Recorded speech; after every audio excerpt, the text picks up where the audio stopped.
النهارده هنتكلم عن موضوع كده موجود في شابتر 2.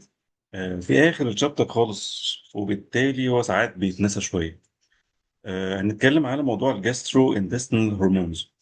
مبدئيا كده احنا بنقول ان الاليمنتري كانال او القناة الهضمية، وظيفتها الأساسية هي إنتاج الدايجستيف انزيمز أو الدايجيشن عن طريق إنتاج الدايجستيف انزيمز. طب الوظيفة دي اندوكرين ولا اكزوكرين؟ دايجستيف انزيمز بتخرج من سيلز تمشي في تيوب أو في كانال لحد ما توصل للكافيتي اللي هتصب فيه فتبدا تهضم. فالدايجستيف انزيمز هنا تعتبر اكزوكرين سكريشن. طيب في نفس الوقت بعض اجزاء الاليمنتري كانال بتفرز هرمونز. الهرمونز دي بتساعد على الريجوليشن اوف دايجيشن او تنظيم عمليه الهضم، وبالتالي بنقول ان هي بتفرز هرمونز. طب الوظيفه انتاج الهرمونز دي اندوكرين ولا اكزوكرين؟ اندوكرين، لان الهرمونز بتمشي في الدم. معنى كده ان الاليمنتري كانال بعض اجزائها بيشتغل كميكسد جلاندز. طيب تعال نبص كده على الاندوكرين سكريشن بتاع الاليمنتري كانال. احنا بنتكلم هنا على 3 هرمونز موجودين في المنهج. هو هرمون الجاسترين، هرمون السكريتين، وهرمون السي سي كي او الكوليسيستوكينين. كينين. طيب خلينا نشوف اول هرمون كده. كلمة جاسترين جاية من كلمة جاستريك كافيتي. يعني لما نيجي نفكر فيها كده، الجاسترين سكريتد باي ستومك. طب هو بينتج من الاستومك عشان يأثر في ايه؟ هو بينتج من الاستومك عشان يأثر برضه في الاستومك. يعني السورس اورجان هو التارجت اورجان بتاعه. فيعمل ايه؟ فيستيميليت ذا ستومك تو سكريت جاستريك جوس. والجاستريك جوس بيأثر في عملية الهضم، خاصة هضم البروتينز. بروتين دايجيشن. طب تعال نبص كده شوية على الموضوع بشكل ديتيلد. احنا بنقول ان لو انا جيت بصيت كده على الستومك، جينا بصينا على الستومك لايننج، الخلايا اللي موجوده في اللايننج او بطانه الستومك، هنلاقي ان فيها نوع من انواع الخلايا او سيلز بينتج هرمون الجاسترين. الجاسترين يخرج من الستومك يمشي في البلد، يلف مع الدم ويرجع مره تانية للستومك لايننج، يروح لخلايا تانية موجوده في الستومك لايننج فتفرز الجاستريك جوس. بنقول ان الجاسترين سكريتد باي endocrine cells موجودة في الستومك لايننج to activate exocrine cells موجودة برضه في الستومك لايننج to secrete gastric juice.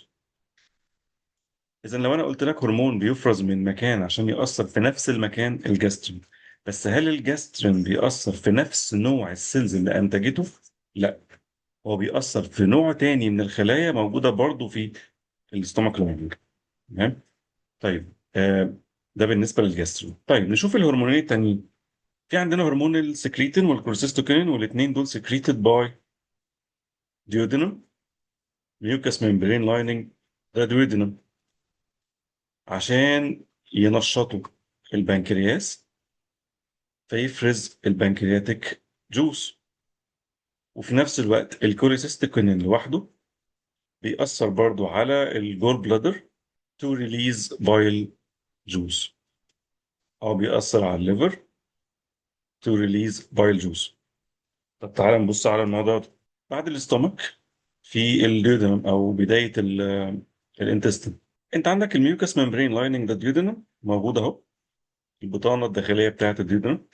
بيقول لك ان اول ما الفود بيوصل للديودنم، الاكل اول ما وصل للديودنم بيبدا الديودنم ينتج هرمونين اللي هم السكريتين والسي سي كي، عشان يطلعوا من الديودنم يلفوا مع الدم ويرجعوا ينشطوا البنكرياس فيفرز البنكرياتيك جوس اللي هتصبه برضه في الديودنم.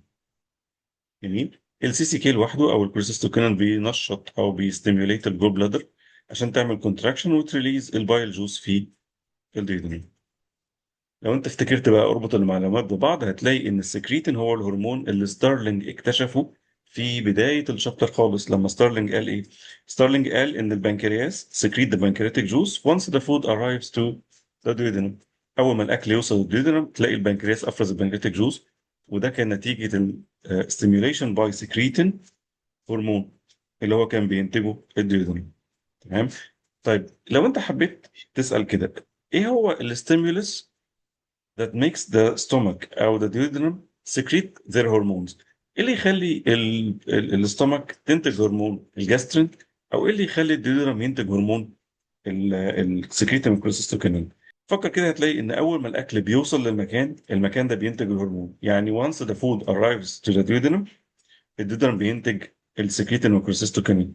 اول ما الاكل هيوصل للاستومك، الاستومك هتنتج الجاسترين. يبقى المحفز لانتاج السكريتين والكوليسيستوكينين والجاسترين هو الاررايفل اوف فود تو ذا ستومك او تو ذا duodenum. الاكل نفسه هو المحفز لانتاج الهرمونات، عشان الاورجان ما يفضلش ينتج هرموناته عمال، او ما يقدرش ينتج الجاستريك انزيم او البنكرياتيك جوز عمال على بطال. هو بينتج بس اول ما الاكل يوصل للاورجن اللي هو هيروح. بس كده، ودي كانت مراجعه سريعه جدا على الجاسترو انتستينال هرمونز. لو انتوا عندكم اي سؤال في اي حاجه ممكن تسالني. باي باي.